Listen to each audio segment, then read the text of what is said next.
noises. Gotta set the timing. Happy Monday, folks. We still have the red car in the garage, as you can see. Little slow progress on it, but we're getting there. Just ready to put the fender on. Got everything kind of sealed up inside the fender behind the fender, I should say. I'm gonna start on taking the wiper motor out because it's in there, and I want to paint in the cowl real good, make sure I don't have any issues down the road. For when it comes time to sell this, we'll just document what's been done to it so far. I didn't encounter as much rust as I thought there was going to be. There was a little bit behind the door hinge, but I got it taken care of, so it's not going to be an issue going forward. It's just kind of a funky design, the way Ford's got the sheet metal kind of overlapped behind the door hinges to provide support, and also it traps water, and that's what we're trying to remedy. Let me get you on here to take a look at it. All right, so it's not identical match to the car, but then the car is faded, needs to be a little polish to it. So in here, I just redid the sealant after I put the OSFO on there, cleaned it off real good, put OSFO on there, and then put that master coat on it, and then painted it, and then just got the door readjusted. I just took off one hinge at a time thinking it'd be okay, but it wasn't. So had to take all the hinge bolts loose and then use the jack to hold up the other end of it, get it adjusted. So now it's nice and easy, pops open, doesn't drop when you open it. And then the last step before I paint it again will be I put sealant on here to keep the water from getting, because it gets trapped in there behind the hinges because it's all open. And then put sealant on there, and then the bottom is open. So I didn't put anything down below. It's a little hard to get it in here, so I had to kind of smear it, but that's okay. That's just cosmetic stuff, but it's going to be sealed off. And like I said, behind here they got, I think, 3 layers of metal that are kind of like sandwiched and spot welded together. And water can get in through here or through here, and it gets in between the metal, and it just kind of propagates and gets worse. So I left the bottom open, so if anything does get in there, it can kind of drain out. But also in the car, it can get in here, and then there's drain hole down here in the rocker panel. So this on the inside is the back side of this, so it can just run out the drain hole on the bottom, but it's still going to get in between the panels. And like I said, this is kind of, maybe my analogy is off a little bit, but it's kind of like when you get a bad cut and you super glue it together, you got to leave a little bit on the bottom part for it to drain. So that's what we're doing here. If any water does manage to get behind there, it can come out without having to go, just sitting in there collecting. And so this had a little bit of rust on it for the same, exactly why I said, because water was getting in between there. So we got it all sealed off now, and hopefully it won't be an issue going forward. All right, we'll catch you in the next clip. All right, if you guys remember, I had issues with the drain plugs. I got the back one cured. I put a ultra black on the plug, and then I did the same up here, but this one still leaked. So I cleaned it off and looked, and I found like a little gap on the weld, like right up here. This thing must have been made Friday afternoon, like the last one. But so I hit it with a metal fuser, and I missed right up here at the very top. So it's still getting a little seep out of there.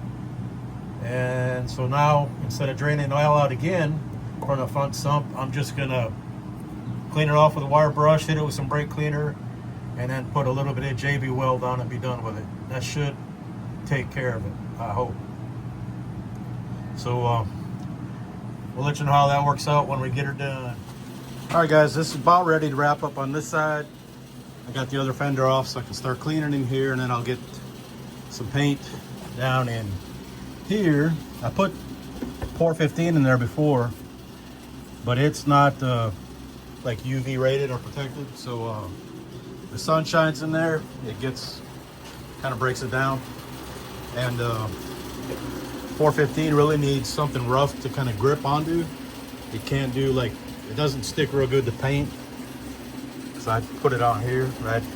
I thought I'd roughed it up with green scrubby or something like that, but still needs something more than that.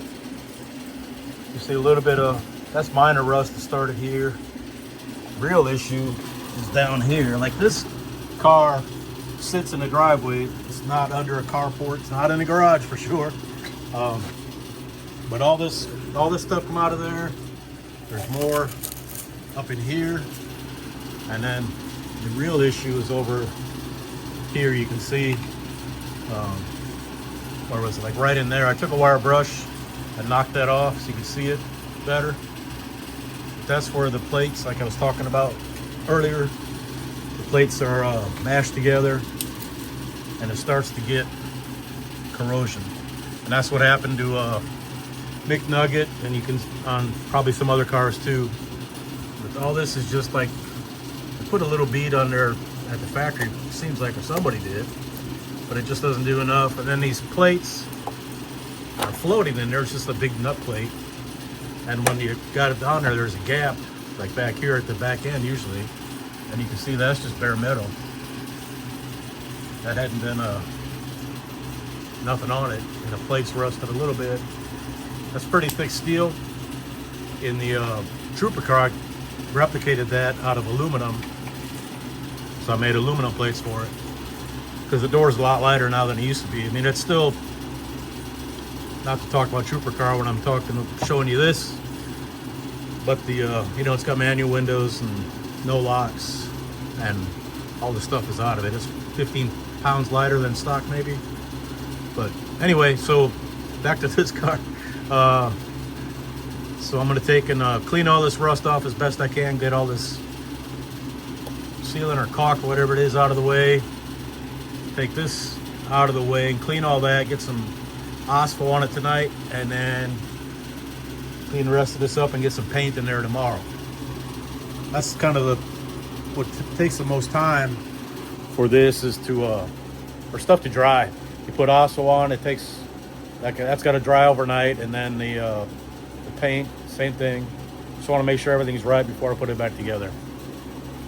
So that's where it's at. We'll get started on this, get all this bugs and leaves and whatnot cleaned out of it, and then get some Ospo on here tonight so we can get paint on it tomorrow morning.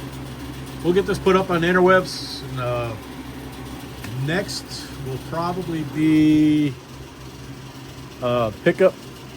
I got to working on a mass air conversion harness. I hadn't in a while, but I was last week. Just I got the extra harness. Want to try to start on that. If I can get that done, it looks neat, then I'll put that on. Just swapping the harness, and then the next, or maybe before that even, will be Durspark distributors.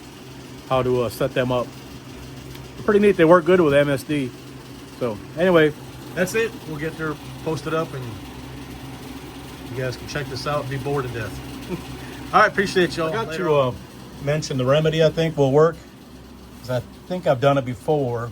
But to keep junk out of here, underneath the cowl screen that goes through the grill, I'm gonna take a piece of a screen door screen, just cut it so it fits inside here, and the screws can go through it, and it'll catch that stuff. So I'll have to clean it out once in a while, but at least it won't be having to take the fenders off to clean it and it promoting rust. So it'll just capture it up here, and then it'll be good.